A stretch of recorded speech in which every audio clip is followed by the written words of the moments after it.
الجنة بالأندلس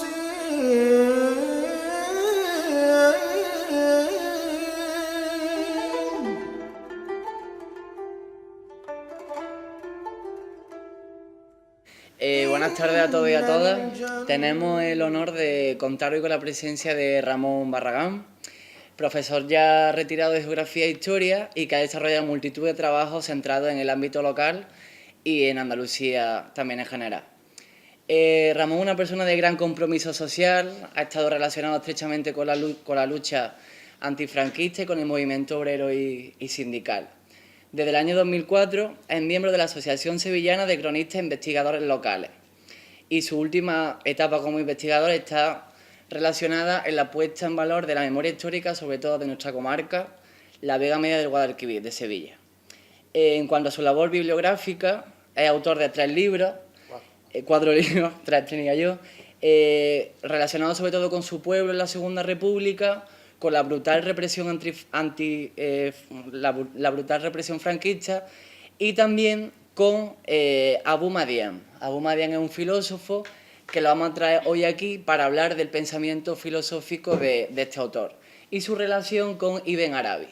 Ibn Arabi es un autor, un filósofo, que a pesar de que nació en Murcia, pasó por Lora del Río, estudió en la madrasa de Lora del Río y por eso consideramos muy importante su estudio hoy. Su estudio lo vamos a hacer en el marco del programa Andalucía Profundiza.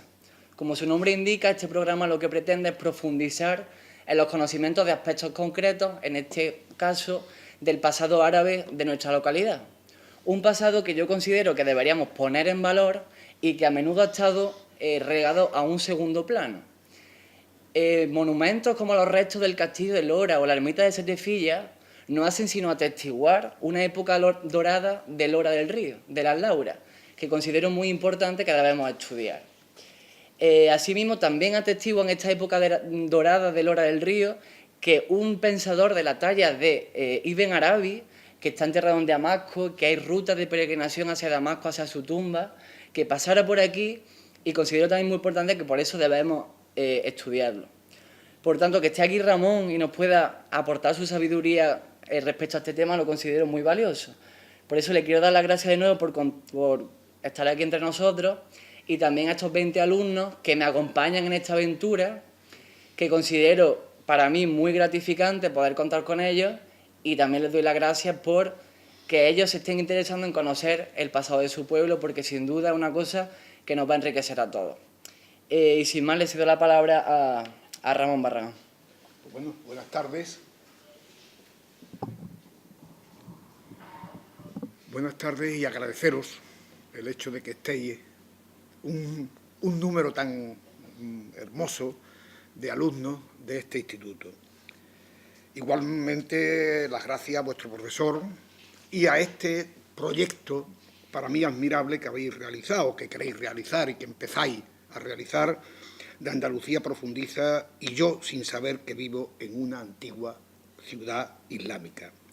Me alegra enormemente que un IES de nuestra comarca, de la Vega del Guadalquivir, se interese por estos temas, un tanto olvidados o de pasada en los currículum tanto de primaria como de secundaria. Por la cultura andalusí, nos guste o no nos guste, les guste a uno o no les guste, forma parte ineludible e inseparable de nuestra cultura, de la cultura andaluza. Es decir, está en la base y en el origen, junto con otras aportaciones culturales a lo largo de la historia, pero que forman parte de nosotros, aunque no seamos conscientes y no lo expresemos. Hay miles de situaciones donde la base, el sustrato cultural, nos viene de esta época musulmana de muchos siglos, fijarse bien, desde el siglo VIII hasta el siglo XIII, son muchos siglos, donde hay una convivencia muy fuerte entre unos y otros, entre gente de toda variedad. Lo mismo que pasa hoy día en el mundo musulmán, porque la idea que tenemos del mundo musulmán está muy distorsionada por cómo nos llega a través de los medios de comunicación y, por desgracia, por toda la cuestión de atentados terroristas o mal llamados yihadistas que están ocurriendo. tenemos que sobrepasarnos. Entonces, tenemos que dar un paso adelante y con ojos abiertos, totalmente abiertos y con una mente clara, entrar en el conocimiento de la cultura del mundo andalusí, de esa cultura musulmana que floreció en nuestras tierras y que tuvieron tuvieron una impronta en todos los ámbitos de la vida, incluido el propio idioma, donde el árabe aquí es un árabe andalusí, donde la arquitectura adquiere unas características propias y no podemos ir muy lejos. Ahí la tenemos, la Giralda de Sevilla, la Torre del Oro, son obras de la época andalusí, en concreto, como después hablaremos, del periodo almohade, y otras muchísimas más, incluido el principio de los alcázares de Sevilla, a ver si lo digo, el Alcázar, sus primeras obras son de la época andalusí. Y siempre me he sentido algo y me ha atraído este momento desconocido, o mejor dicho, muy mal estudiado entre nosotros. Quizás por eso, por esa atracción de este mundo andalusí, pues cuando me llegó la noticia del que Abú Madián había nacido en Cantillana, me puse inmediatamente a estudiar y a conocer y a investigar quién fue este hombre. Un hombre desconocido totalmente. Aún hoy todavía, que ahora ya empieza a conocerse algo, sigue siendo un gran desconocido para todos los andaluces. Un gran hombre de gran renombre universal y de gran, podríamos decir, reconocimiento, admiración, veneración en el mundo musulmán. Pero ahí estaba, muerto. Más muerto porque cuando se olvidan a las personas cuando realmente se mueren. Mientras las recordamos y las tenemos presentes, viven. Y viven en todos nosotros. Ese es uno. Y eso me llevó al conocimiento mayor de Al-Ándalus, al conocimiento de una rama de la cultura andalusí, que es el sufismo, por supuesto con sus bases filosóficas, pero esa gran espiritualidad musulmana que surge allá en Persia, pero se desarrolla en todos los lugares donde vive y fundamentalmente en las tierras de Al-Ándalus y del Magreb. Yo le llamo el Magreb, para que nos vayamos entendiendo, la parte occidental del norte de África, lo que hoy es Marruecos, Argelia y Túnez. A eso le llamamos el Magreb. Magreb es una palabra árabe que significa occidente, la parte occidental de África, mejor dicho, del Islam, de la cultura musulmana. Bien, el conocimiento de Al-Ándalus me ha llevado a considerar de forma positiva esta parte de nuestra historia, que algunos quieren eliminar y consideran que la historia empieza cuando esto es conquistado por los cristianos, es decir, por los reinos cristianos, y en concreto por Fernando III, el llamado el Santo, pero la historia es muy anterior y tiene una trayectoria inmensa. El Islam que se practica aquí, es enriquecedor en todos los aspectos para Hispania, no solo que Hispania no es solo España, para toda la península ibérica y para todas las naciones europeas. Una muestra nada más, y con esto termino esta primera parte, que quería tener en cuenta que la cultura andalusí es básica para conocer nuestra propia cultura. Mirad, hay un libro que podéis tener en la biblioteca, y si no lo tenéis, pues yo os lo recomendaría, que es de Juan Bernet, que se llama Lo que Europa debe al Islam de España. O sea, a la España andalusí, que no es solamente Andalucía. Al-Ándalus es más grande. Al-Ándalus es todo el territorio de Hispania que estuvo dominado o dirigido, gobernado por los árabes, por los musulmanes. También lo fue, por supuesto, el sufismo, no solamente la ciencia y la filosofía. Tengo entendido que os vais a meter en el tema arquitectónico de Castillo, pero también en la parte científica, su gran aportación, en la parte filosófica y en lo que es el sufismo, que después hablaremos. Bien, el legado andalusí, de la cultura andalusí, se abre un camino desde la cotidianidad del día a día, que lo podéis ver en cualquier libro, hay algunos muy pequeñitos sobre la vida cotidiana en Al-Ándalus, que merece la pena conocerse. No me he traído ninguno porque me he traído algunos otros, pero ese es un pequeño libro donde puede explicaros cómo vivía la gente cotidianamente, que eso es lo que más valor tiene la historia. Muchas veces hablamos de reyes, hablamos de cosas, hablamos de batallas, hablamos de no sé cuántas cosas, y al final no nos damos cuenta que la historia es la vida de las personas día a día. Cómo viven y cómo se desarrollan y cómo evolucionan, cómo cambian y cómo luchan por cambiar y mejorar sus condiciones de vida. Conocer a Ben Arabí nos va a llevar, o os va a llevar, yo creo, a todo eso. Pensar que la cultura, junto con todas sus expresiones, van a ser parte, creo, de ese proyecto que estáis realizando. Abu Madián vive en el siglo XII entero, desde el año 1116 a 1198, y a Ben Arabí, o Ibn Arabí, que era el otro que he traído como libro un poco de él, como cercano, podríamos decir, o por lo menos una aportación, hay muchas, y el campo está muy abierto para conocer a este personaje histórico. Vive ya en la segunda mitad del siglo XII, porque vive a partir del año 1165, cuando nace en Murcia. A Ben Arabí, su nombre es muy largo, su nombre es Abu Abdallah Muhammad Aben Atami Aben Arabí. Los nombres musulmanes son muy largos, porque tengo que deciros ya de antemano que cuando hablamos de Ibn Arabi, realmente estamos diciendo hijo de Arabi.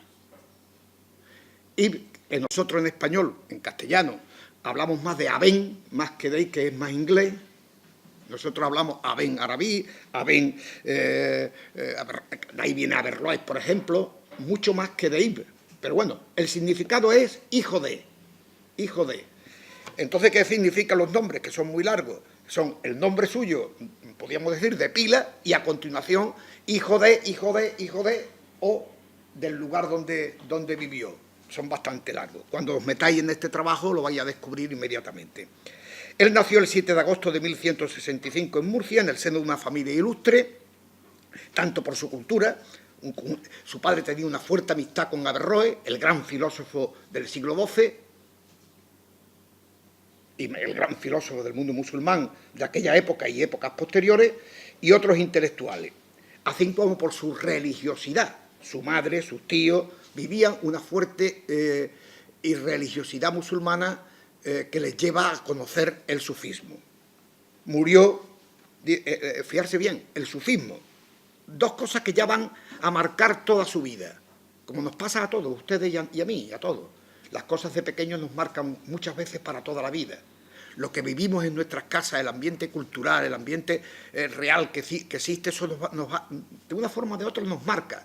Pues mira, ocurrió que el sufismo, vivido por su madre y por sus tíos, y los debates averroístas con Averroes y su padre, que eran amigos, que fomentaron la casa de Aben Arabí cuando era pequeño, eso va a caracterizar el espíritu tolerante que va a tener durante toda su vida, y después lo veréis en algunos fragmentos de su obra. Murió en Damasco, como ya se ha dicho, el 16 de noviembre de 1240, en el siglo XIII, a los 66 años de edad. ¿Qué fue? Un místico, un sufí. La mística en el mundo musulmán le llamamos sufismo. Un filósofo, pero más sufí que filósofo. Un poeta, porque todo místico es un gran poeta y todo poeta es un místico. Aunque no sea religioso, aunque no sea creyente. Lo que está dentro sale y lo expresa el poeta de forma alegórica, de forma metafórica, con gran belleza, porque tiene una vida interior muy fuerte, sea creyente o no sea creyente. Por lo tanto, la palabra mística no nos tiene que asustar, no es nada extraño, todos tenemos un interior que se puede desarrollar, y es lo que decimos muchas veces, que es lo más bello de cada persona, y por supuesto, fue un gran viajero y un sabio andalusí. No un sabio que aprende en los libros, sino un sabio que saborea la cultura y saborea el interior y lo expresa y lo manifiesta. Pues bien, su padre murciano en definitiva, fue un alto cargo militar al servicio del rey Lobo, el rey Aben Marlanis de Murcia, y Murcia fue, estamos ya entrando en lo que es el contexto de su vida. Murcia fue lugar de nacimiento, pero fue, a su vez, conquistada por los almohades. ¿Qué significa eso? Va a significar un cambio muy brusco. Mirad, Murcia y toda Al-Ándalus se caracterizan, en gran parte de ella, por una visión muy abierta y libre del Islam, en la que musulmanes y cristianos convivieron sin restricciones. Pero llega un momento que eso ya no va a ser así. A partir del siglo XII van a cambiar la situación. Almorávides y almohades, a que os vaya sonando, la época del siglo XII, van a introducir una interpretación mucho más estricta, rigurosa, integrista del Islam. Y cuando digo Islam, creo que todos me entendéis, que en definitiva es la religión predicada por Mahoma allá por el siglo VII después de Cristo. Bien, esa interpretación rígida y estricta va a llevar a una represión y va a comenzar la época en que ya no se convive tan abiertamente como en la época anterior. Eso no quiere decir, y además se va a reprimir la cultura, también en épocas anteriores hubo represión de la cultura, de los sabios, mirad, en Sevilla, en la época de Al-Mutadí, en el siglo XI, Al-Mutadí fue el penúltimo rey de Sevilla, su hijo Al-Mutamí fue el último, pues en la primera mitad del siglo XI, con su rey Al-Mutadí, ocurrió que los libros de Aben Ans, el gran filósofo y poeta musulmán, fueron quemados en la plaza de Sevilla, porque los quemalibros han existido toda la vida de Dios. Yo le llamo quemalibros a aquellos que van contra la cultura, y como en la época nazi o en la época falangista aquí en España o en cualquier época, quemar libros era una gloria para ellos, porque era matar a la cultura que ellos consideraban mala, pues igual. Pero eso ya en el siglo XI se practicaba, y quizás antes, quemar libros, como una expresión de rechazo a las ideas de alguien. En este caso fue de uno que os dejo por ahí, a ver si lo encontráis y trabajáis, que es Aben Ans, el autor que todo el mundo conoce del Collar de la Paloma, pero que más que del Collar de la Paloma fue un polémico en el sentido de que sus obras sufrieron muchas restricciones y a la vez muchas aportaciones y muchos malentendidos. Pero bueno, él era polémico y se lo llevó también. Él ahora iba a vivir aquí, en Sevilla, y va a trasladarse a Lora y a Carmona, quiero decir, pero va a vivir, vamos a centrarnos en el reino de Sevilla, que ya es conquistado por los almohades. En aquella época que vive Aben Arabí aquí en Sevilla, a Sevilla se le llamaba, o se le podía llamar, y de hecho él lo hace, la Sevilla de los Santos, en pleno periodo musulmán. Se le podía llamar la Sevilla de los Santos. Aquí en un librito que he traído, que se llama Los sufís de Andalucía, que es de él, de Aben Arabí, que hay aproximadamente 20, creo que son cerca de 100 sufíes que él considera santos, gente que han llegado a una altura espiritual, personal, emocional, de entrega a los demás impresionante, de los cuales, de estos 100, más de 30 vivían en Sevilla. Por eso se le puede llamar tranquilamente a Sevilla la Sevilla de los Santos cuando él vive. Mirad, si nos adentramos un poquito para conocer el mundo en que vive Aben Arabí y poder comprender después por donde vamos a terminar, que es con una poesía suya muy hermosa, el siglo XII es una época donde el mundo musulmán en su conjunto, desde Oriente a Occidente, desde las tierras de Palestina y de Irán y de Irak, y en concreto todo el Magreb y Al-Ándalus, es un mundo acosado por el exterior, y un mundo dividido internamente.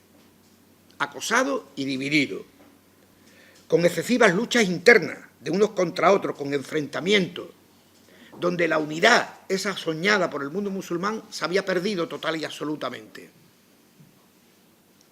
donde va a primar más la intransigencia, el integrismo, la intolerancia de unos contra otros, por supuesto, y del mundo cristiano contra el mundo musulmán, que hasta entonces no había habido enfrentamiento. Mira, ¿acosado por quién? Por la Europa cristiana, en la época de las cruzadas. ¿Os suena eso de las cruzadas? En la época de las cruzadas. Las cruzadas es la gran aberración de la historia. El ir a conquistar unos territorios y además de la forma en que se hizo. Y se hizo a espada y a sangre, sin venir a qué, podríamos decir, porque Jerusalén, que siempre se había podido ir allí en peregrinación, los turcos habían impedido el paso de los cristianos para llegar hasta Jerusalén. Eso hace que toda Europa, a la cabeza con el Papa, proclamen el Dios lo quiere, Dios quiere la guerra, y se lanzan camino de Jerusalén. Y Jerusalén es tomada en 1099, es decir, los últimos años del siglo XI, con lo cual el siglo XII estamos en plena cruzada. De hecho, Aben Arabi va a vivir, durante su vida, van a ocurrir 4 cruzadas, de la tercera a la sexta. Lo cual, ¿qué significa eso? Que el enfrentamiento del mundo cristiano con el mundo musulmán está en todo su auge, total y absoluto. ¿Cómo ven en ese momento los musulmanes a los cristianos, que llamaban los franis? ¿Cómo los ven? Todavía hay gente que habla de los cruzados. Todavía. Por desgracia, los que hablan de eso ya están un poco trasnochados. Pero bueno, ahí está. La gran afrenta del mundo cristiano contra el mundo musulmán es muy fuerte, por la conquista de los santos lugares. Y además, tanto unos como otros van a enarbolar algo que se dice, no, eso es de los musulmanes, la yihad es de los musulmanes. Yihad significa guerra santa, o más bien, y después explicaremos un poquito de dónde viene eso. Los que primero practican la guerra santa son los cristianos contra los musulmanes. Dios lo quiere. Y se forman los ejércitos camino de Jerusalén. Por desgracia, es un periodo de guerras santas. No se mantiene eso mucho de guerra y de santa, pero bueno, así se le decía, y así la conocemos en nuestra historia. Pero claro, no solamente la practicaron cristianos contra musulmanes, sino musulmanes entre sí. Y ahora lo vamos a ver. En aquella época, el occidente, bueno, todo el mundo musulmán está dividido internamente. Hay una división muy fuerte entre Oriente y Occidente, entre aquellos de allí, más lejos, más allá de Egipto y más allá de Egipto, y todo lo que es de Libia para acá. Libia, Túnez, Argelia, Marruecos y Al-Ándalus. Son 2 mundos distintos, 2 mundos separados. ¿Por qué? Porque sus gobernantes habían dado por perdidos. Los de allí, que esta gente eran muy díscolos, muy a lo suyo. Por lo tanto, y esto, como le cogía tan lejos, pues decía, bueno, pues si allí está pasando cosas, nosotros no vamos a ir allí a remediarlo. Nos inhibimos. Es decir, hay una división muy fuerte entre uno y otro. Pero cuidado, curioso, entre el mundo musulmán, que hay una fuerte tendencia a la unidad, la umma, en la unión o la unidad de todos los musulmanes creyentes en Alá y que consideran a Mahoma su profeta. Para colmo, debería haber sido un solo califato. Bueno, pues en aquella época hay 3 califatos, donde cada califa se erige en sucesor de Mahoma, y por consiguiente hay 3 sucesores de Mahoma gobernando. Uno en Bagdad, que es el califato suní, otro en Egipto, que es un califato chií, y otro aquí en Occidente, en el Magreb, con capital en Marrakech, y Sevilla, son las dos capitales, Sevilla y Marrakech, formado por los almohades que también se declaran califas. Tenemos 3 califatos. Bueno, menos mal que Saladino, no sé si os suena o ha sonado en algún momento de la historia, el que después conquistó Jerusalén casi un siglo después de haber caído en manos cristianas, en el año 1187, conquista Jerusalén, pero también conquista el califato chií de Egipto y desaparece. Mirad, he dicho esto por la siguiente razón, para que os adentréis, cuando adentré un poquito en el estudio, saber que en el Islam hay tanta diversidad como puede haber en cualquier otro. No es nada monolítico, eso de que los musulmanes son todo es diverso desde el principio. Hay 2 grandes ramas, los suní y los chiitas. Suní y chiitas. Este es el 80% de los seguidores musulmanes son sunitas y un 10-20% son chiitas.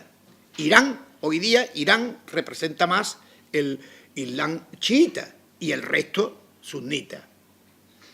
Digo esto para entender, porque si se entiende un poquito, si entráis ahí, aunque sé que puede ser difícil, para comprender las diferencias, veréis que en gran parte la rama sufí, o mejor dicho, la espiritualidad sufí, va a recoger más elementos chiitas que sunitas, porque el chiismo va a decir que no basta con cumplir las leyes y cumplir los 5 preceptos que el Islam impone, sino que hay que interiorizarlo, que hay que vivirlo. Y eso es lo que van a hacer los sufíes.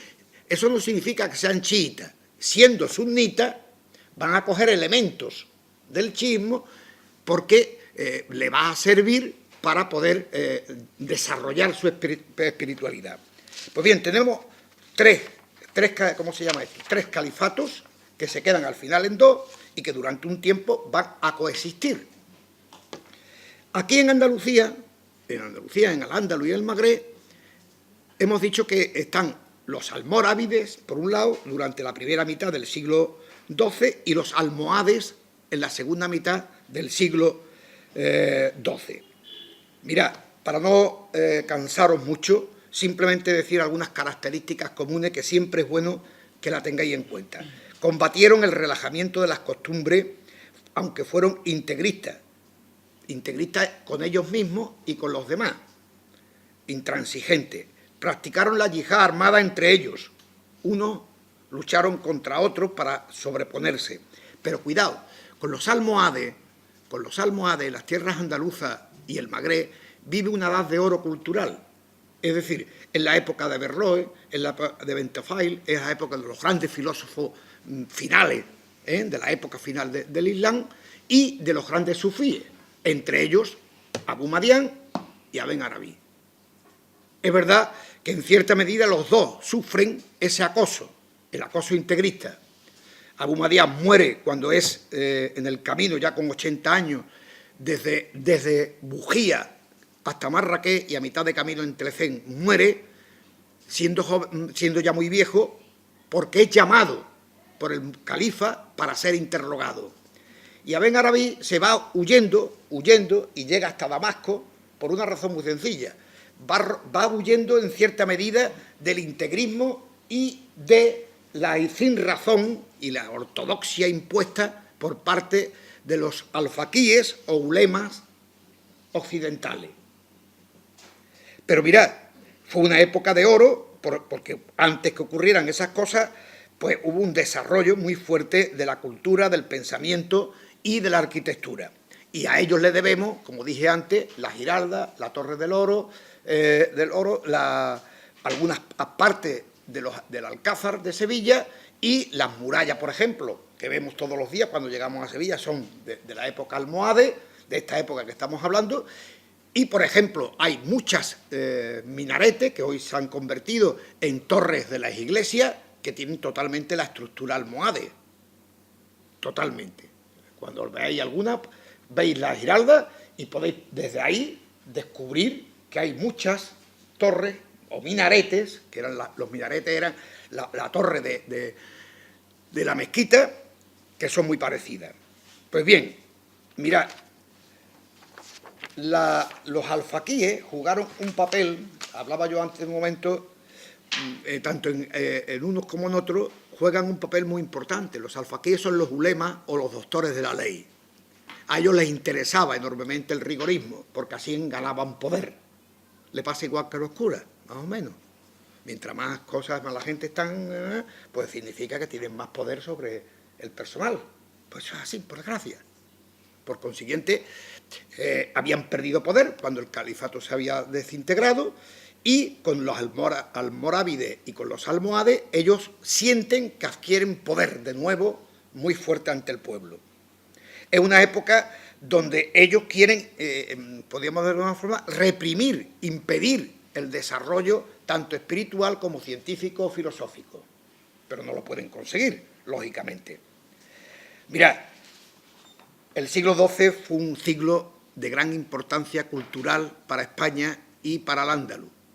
Los grandes filósofos de aquella época, que fueron, por ejemplo, Abenpace, Abentofail, Averroes, Maimónides en el campo judío, marcan la historia de la filosofía y del pensamiento humano, no solamente musulmán.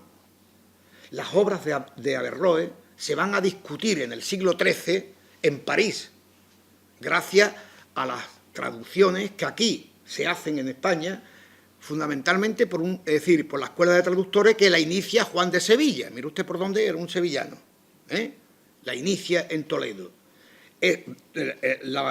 Podríamos decir, la Escuela de Traductores de Toledo va a jugar un papel muy importante para el desarrollo de lo que llamamos el Renacimiento europeo.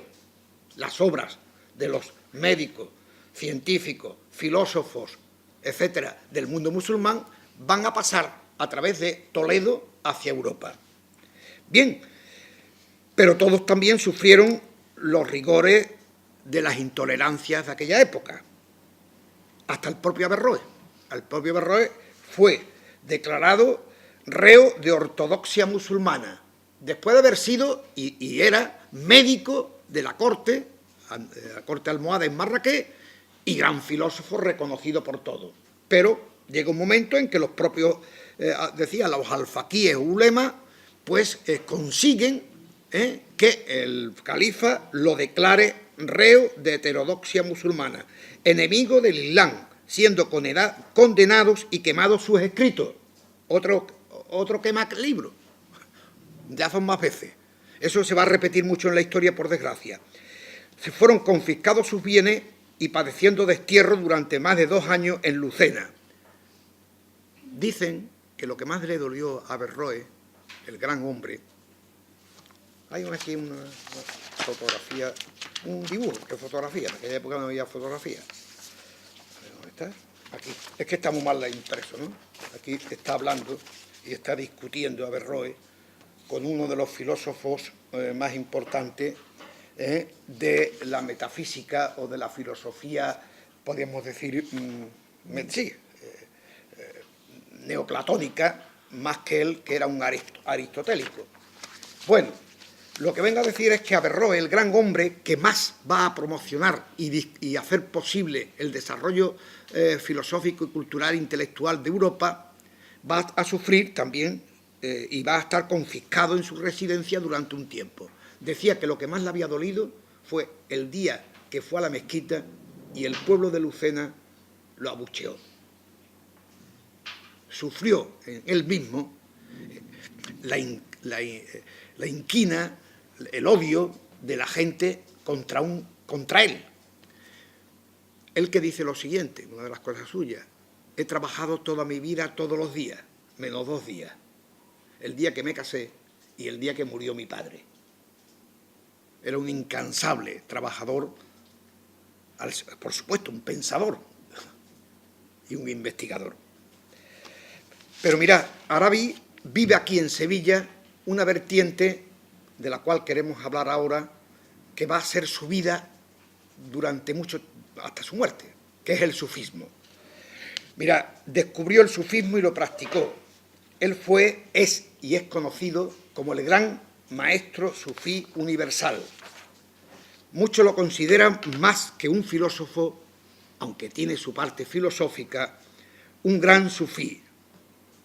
Los maestros sufíes de muchas órdenes, tarikas, desde hace siglos lo han considerado siempre un gran maestro, conocedor por experiencia directa, espiritual, de una gran sabiduría. Le consideran el Sheikh al-Akbar, el más grande de los maestros. Él consideraba a Abu Madián su maestro por excelencia, que era el maestro de los maestros, y él es considerado el gran maestro, el más grande de los maestros. Bien, él asimismo no se definía ni como filósofo ni como... Es decir, le pasa igual que a Abu Madián. Abu Madián se definía él a sí mismo como fakir. Fakir significa pobre. Fakir en árabe significa pobre. Y fukara, la pobreza, practicada por los sufíes en todos los momentos de, de su vida. Él se llamaba más bien un trujamán, un intérprete de la pasión, un traductor del más ardiente anhelo divino, un heredero de la sabiduría, sabiduría que no se aprende en los libros, que brota del interior de cada uno y que se transmite a los demás.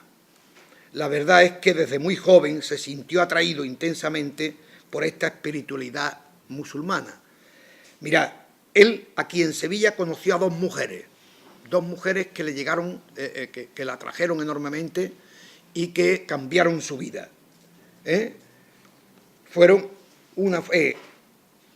ya eran mayores, una de ellas tenía 90 años, pero una se llamaba San al-Fukara, de Marchena, era de Marchena, y otra que vivía en Sevilla, Fátima ben al-Mutanna, de Córdoba, pero vivía en Sevilla en aquel momento. Estas dos mujeres para él fueron una revelación, un descubrimiento enorme por su forma de vida, por su forma de entender la vida y cómo se relacionaban con los demás y lo que le aportaban y cómo lo acogían a él de pequeño, desde pequeño. El sufismo, por tanto, que él vive, es una parte importantísima de la cultura musulmana, de la religiosidad islámica, que quizás no conozcamos y que hoy os suene un poco raro su palabra y su conocimiento. Es una de las más genuinas expresiones de la espiritualidad musulmana.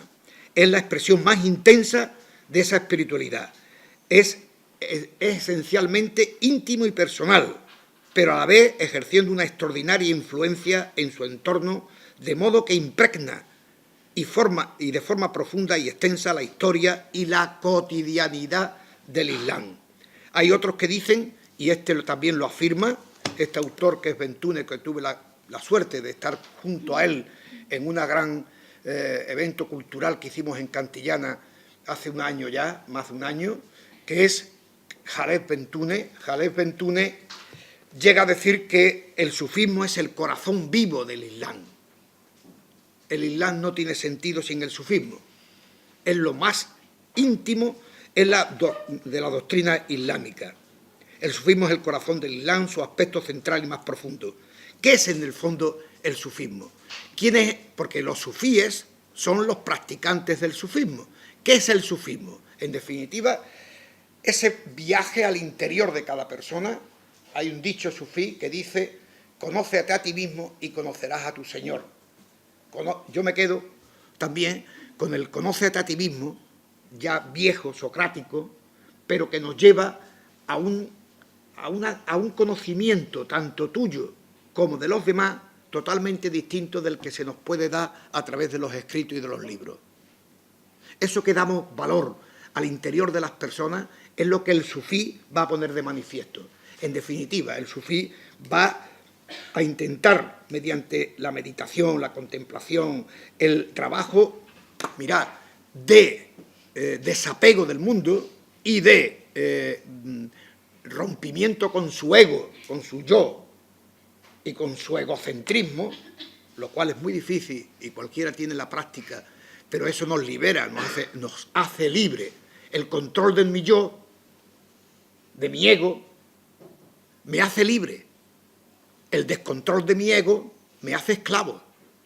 Hago lo que me da la gana, muy bien, pero tú eres un esclavo de ti mismo. El que controla su ego y lo domina es libre.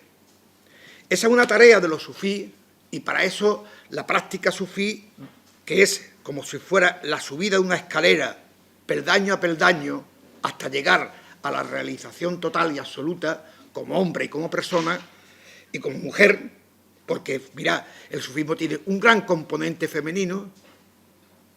Ya he hablado de dos mujeres que crean en Aben Arabí una gran atracción, pero es que se da la circunstancia que la primera mujer, el sufismo, podemos decir que tiene su nacimiento con esta mujer, Rabia al-Adawiya.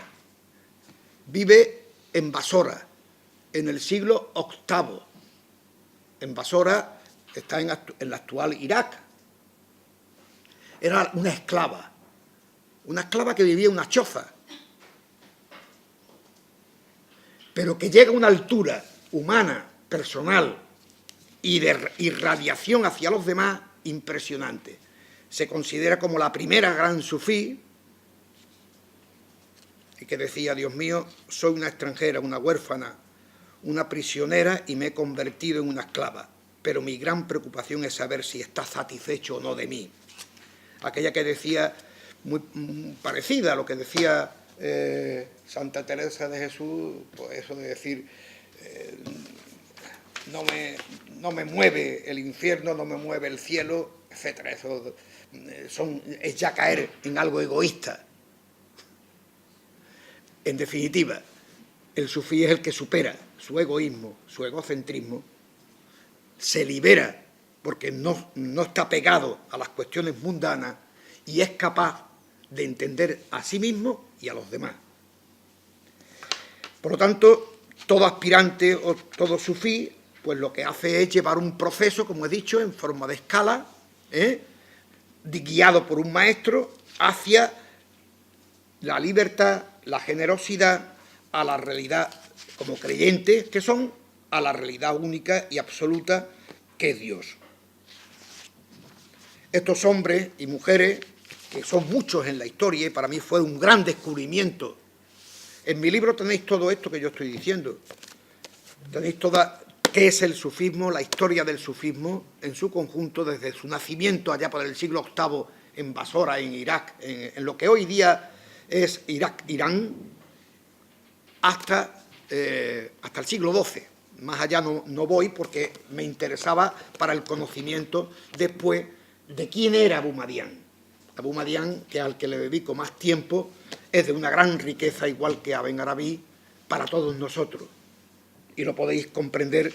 Después ese ambiente que van a vivir en torno a suyo va a crear mucha gente que está a su alrededor, mucha gente que lo quieren, lo expresan, y como dice Aben Arabí del propio Abu Madián, la gente a veces se contentaban con tocar el vestido de Abu Madián, con tocarlo, era suficiente para ellos, de tanta gente como estaba a su alrededor.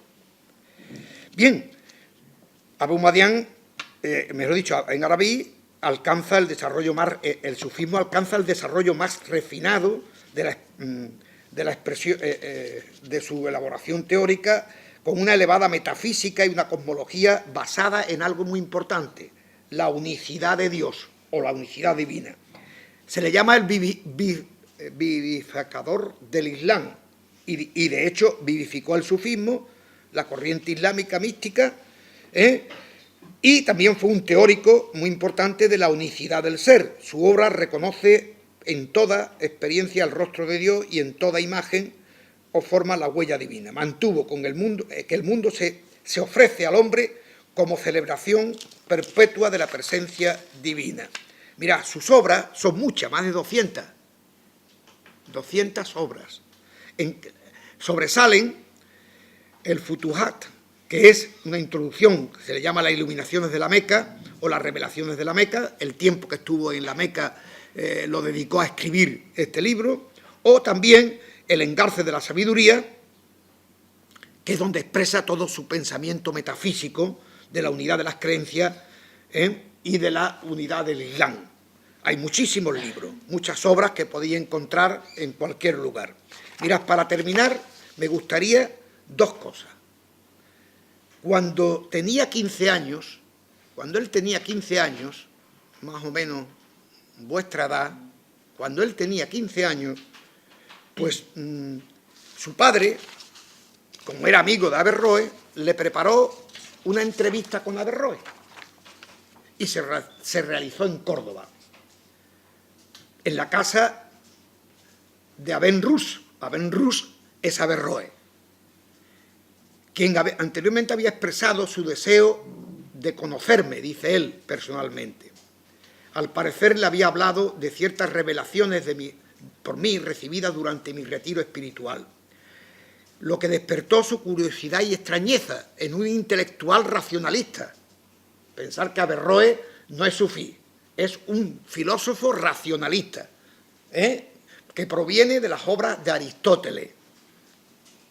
Y Aristóteles no tenía nada de místico. En cambio, Platón o el neoplatonismo, que es la base filosófica de todo lo que estamos hablando, sí hay una interioridad mayor. Pues bien, se encuentran afectuosamente, me besó y me dijo, sí, preguntándole, sí, y yo le respondí, sí. Mostró alegría al notar que le comprendí. Al ver el motivo de júbilo, le dije, no. Entonces, Abenrus se sorprendió y diríase que dudaba de sí mismo. Seguidamente me hizo las siguientes preguntas. ¿Qué respuestas has encontrado a las cuestiones de la revelación y de la gracia divina?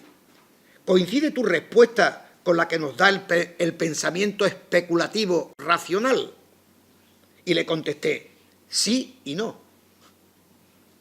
Entre el sí y el no, los espíritus vuelan más allá de la materia y las cabezas se separan de los cuerpos.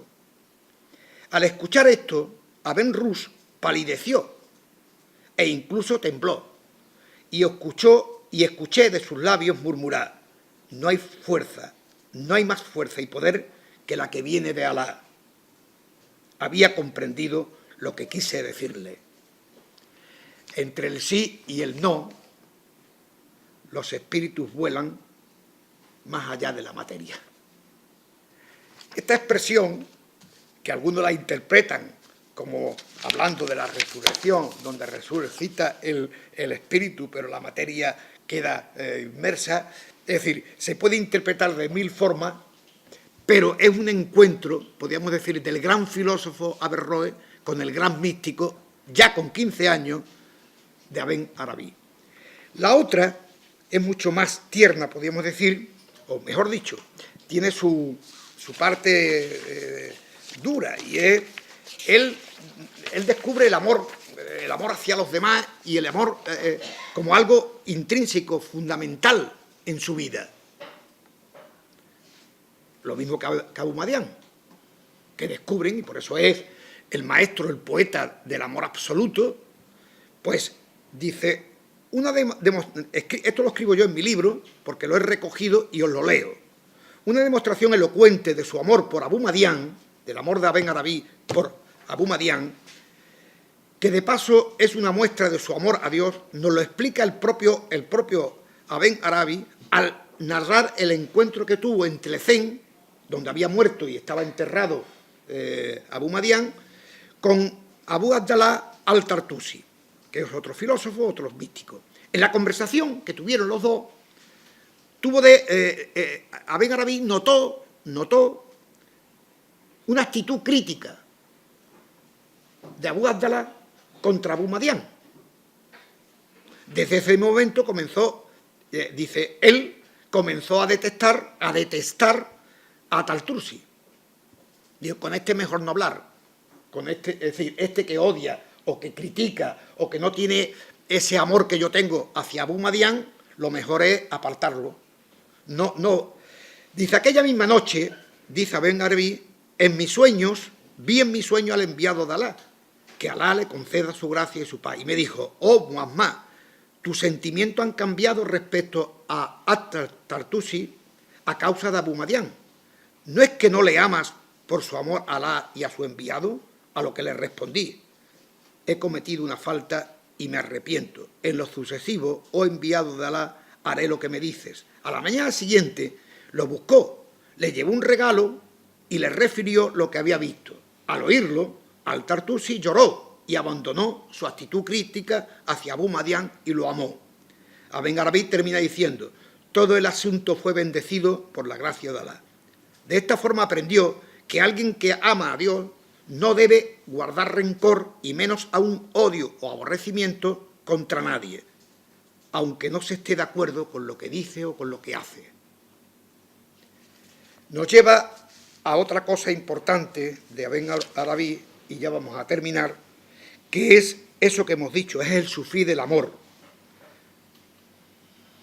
Una frase suya y un poema suyo para terminar. Dice: velad por no estar atados a una creencia concreta que niega a las demás, pues os veréis privados de un bien inmenso.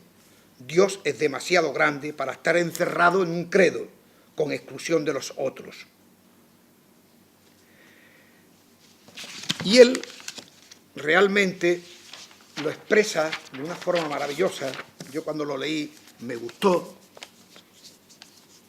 que dice así: capaz de acoger a cualquiera, de entre las diversas formas, mi corazón se ha tornado. Es prado para gacelas y convento para el monje, para los ídolos, templo, la Kaaba para el peregrino, es las tablas de la Torá y el libro del Corán. La religión del amor sigo a donde se encamine, su caravana, que amor es mi doctrina y mi fe. Es decir, en él cabe todo eso. Cabe la gacela que pasta, el monje que vive en el convento, los ídolos de cualquier tipo, la Kaaba del peregrino, en definitiva, la doctrina judía, con las tablas de la Torá, el libro del Corán, porque su religión es el amor, y sigo a donde se encamine la caravana del amor. Con esa actitud abierta, libre, podemos entendernos todos los seres humanos. Desde el interior de cada uno, expuesto y expresado de forma sencilla, sin prepotencia, sin soberbia, nos podemos entender todos. Sean de todas las creencias habidas y por haber, sea budista, cristiano, musulmán, ateo, es decir, sea lo que sea, desde ese interior fuerte a la cual puede llegar una persona, y en esto los sufíes y el sufismo nos da lecciones, podemos entendernos todos los seres humanos. Mira, en una época, como dije al principio, en una época donde lo que había era acoso, guerra santa, enfrentamientos, él va a predicar o va a exponer y va a vivir lo contrario. La unidad, a través de esa unicidad creída de Dios, la unidad en definitiva del cosmos y la unidad de los seres humanos, y el amor que rompe esas diferencias, que rompe las barreras y que realmente une a las personas cuando no las rechazamos, cuando no las excluimos. No sé si me estoy explicando, no sé si lo entendéis. Claro, en el momento en que ponemos barreras y excluimos a los demás, surgen las diferencias, surgen los enfrentamientos. Eso no significa estar de acuerdo con todo el mundo. Cuidado. No se tiene que estar necesariamente para vivir de acuerdo con todo el mundo, pero sí el respeto máximo a todas las personas. Y dos palabras, últimas, a Ibn Arabi y las mujeres. Ahora que está después de una huelga y después de una serie de elementos, para él el hombre y la mujer son absolutamente iguales en términos de potencialidad humana. Él interpretó el grado concedido al hombre por encima de la mujer como una cuestión ontológica, eliminando las típicas imágenes masculinas del universo y sustituyéndola por una concepción conyugal donde el varón y la mujer están emparejados juntos en una unidad cósmica necesaria tanto a nivel de creación como de noxi, de desarrollo espiritual. Según Aben-Arabi, una mujer puede ser sheikh, maestra espiritual. Es que el sheikh es en el sufismo el maestro sufí. Una guía espiritual, y los hombres pueden estar entre sus discípulos. Para Aben-Arabi considera la realidad humana como única en todos los seres humanos, hombres y mujeres. Los dos géneros son iguales con respecto a su naturaleza y a su origen. La masculinidad y la feminidad son estados circunstanciales de la esencia humana. Basado en esta igualdad de género, la mujer está cualificada para trabajar en las mismas ocupaciones que el hombre y posee la actitud para la práctica de todas las actividades intelectuales y espirituales. Esto que nos puede sentir bien y decir, pues mira, cómo pensaba Aben-Arabi sobre la mujer, pues mira, todavía hay cosas que se están reivindicando y cosas por las cuales las mujeres salieron a la calle el otro día y seguirán saliendo. Quiere decir que ese pensamiento, ¿por qué ese pensamiento? Primero por sus influencias femeninas, pero segundo porque ha llegado a algo fundamental en el interior de cada persona, que no somos tan distintos unos de otros, al revés. Nos parecemos mucho más de lo que creemos y nos podemos entender perfectamente.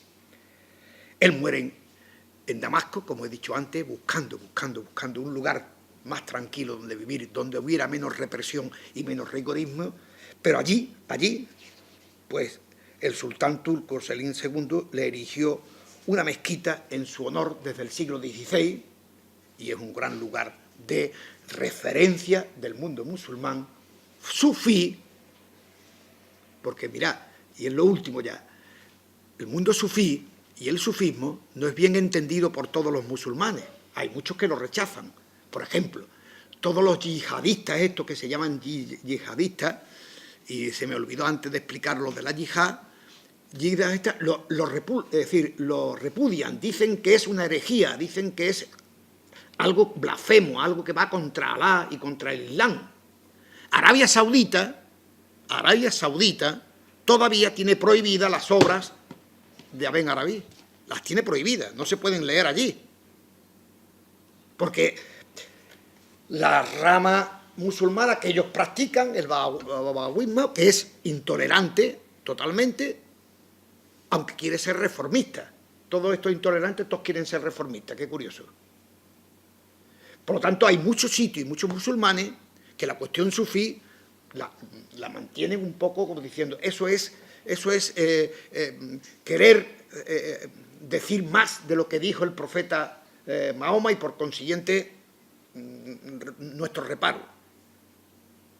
No he dicho que algunos fueron crucificados, no he dicho que algunos fueron matados y tirados a un estercolero, no he dicho muchas cosas, me han quedado muchas cosas en el tintero. Uno de ellos fue Aben Barrayán, que murió en Marrakech en el año 1141, después de haber sido interrogado por el sultán y tirado al estercolero de Marrakech, pero otro sufí levantó al pueblo de Marrakech y lo enterraron, y sigue enterrado en la Plaza del Trigo de Marrakech. Y otro sufrió, después de un proceso larguísimo, crucifixión, le cortaron la lengua, le cortaron los brazos, le cortaron los pies, murió en la cruz y al final su cuerpo lo tiraron al Tigris, murió en Bagdad, se llamaba Ayay, hace ya mucho tiempo.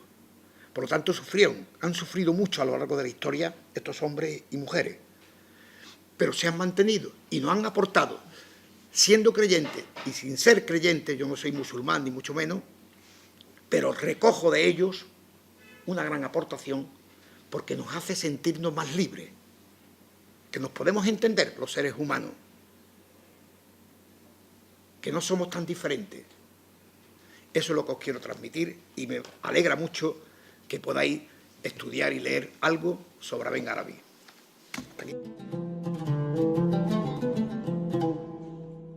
إن للجنة بالأندلس